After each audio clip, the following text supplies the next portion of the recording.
MTN SME Hub. Link to business success.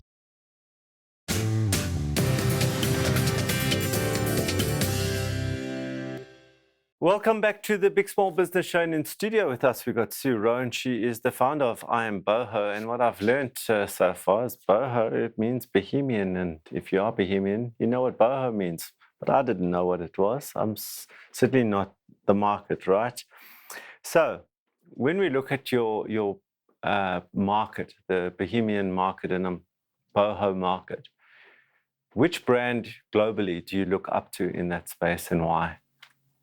So I'd say any brand that's a little bit indie and has a cult following and started as a niche product that only like a very certain subsects of the market would really feel passionate about. So like off the top of my head, Sephora, for instance, is a beauty brand in the UK, and it's very... it's not mainstream. It's not the customers and the market are obsessed with the brand and they'll do anything for the brand. Another one pops to mind is, and it's not international, it's Superbalist, and I think they started out as City Mob, if I remember correctly. I think it was one of the first e-commerce brands, and it was just like the word on the streets is City Mob delivers clothes to you, and it was so groundbreaking in the day. So I really like those left field brands that aren't mainstream. You speak about niche in your market. You spoke about even within your market, you found a niche within a niche. What is that niche within a niche? So when I started the business, I specifically wanted a niche, a really, really targeted niche that I knew I would find not a lot of people, but people that I could make happy because they didn't have other products or services that in that realm. And I know from my years in marketing that there's such power in finding niches. And then, so the broader category being jewelry, then probably within that is costume jewelry, and drilled down more is bohemian costume jewelry. So yes, it is a niche within a niche, but because there isn't a lot out there that competes with it, I do have a relatively big target audience. You speak about Australia. Yeah, and I just was trying to understand. I couldn't get from the insert whether you wanted an online presence in Australia or you wanted a physical presence. Which? Online. Online. Yeah. Okay. And what I also couldn't get from the insert was the products, particularly the jewelry products, the costume jewelry products, all yours, your design, owned by you, or are you getting other people's? Like, have you got other ranges of other people's ranges with other brands? Or is it all under your brand? It will all be under my brand. It'll just be sourced from various artists and various places, but it all falls under I Am Boho brand. So therefore, if I said it is exclusive to you, that's a true statement.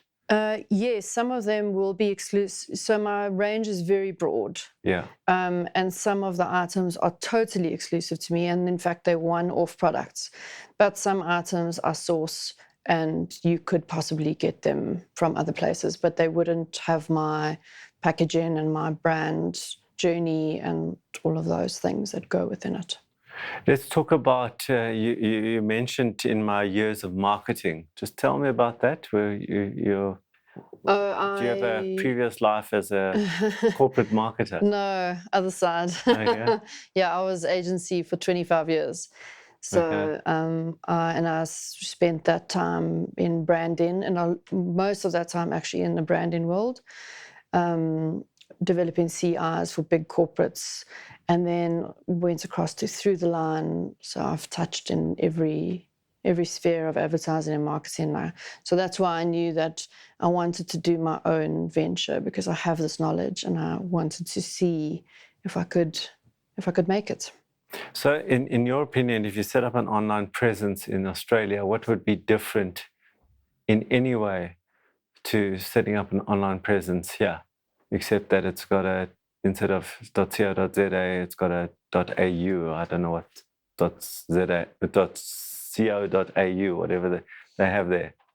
Hopefully it wouldn't be. I feel like my brand can be understood in any territory. Mm-hmm. It's about the concepts of wildflowers. It's about the concepts of bohemian or being free, living free. And there are certain areas in Australia that are very much surfer, beach holiday vibes, those types of things. And they're very hippie, down to earth. And those are the kind of target areas I'd like to look at. And then it would be a case of testing the products. So I wouldn't assume that the products here would mirror what would do well there. There might be some change there. But as far as my brand and my communication goes, and my pricing and my Australian site, I would hope that the synergy would translate. And distribution? Somebody orders a piece of jewelry, getting it from here to Australia? I would set up something locally in Australia because my service level is within a few days and I want to stick to that. And I want it to be, my business is cost-effective shipping, cost-effective products. You don't wait for your package. Once you order it, you need to have it within a few days. And golden service. Those are my pillars. And I wouldn't want to launch in another country if I couldn't give the customer those pillars. So I would set up a distribution center with somebody, send them my packaging, my products, and they would have exactly the same experience as I would give somebody locally. And there would be sufficient margin in it for them as a distributor?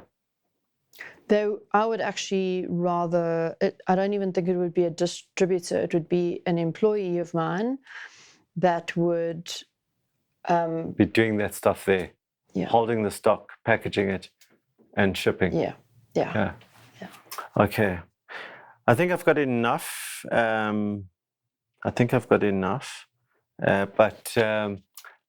we'll find out straight after this if I've got enough.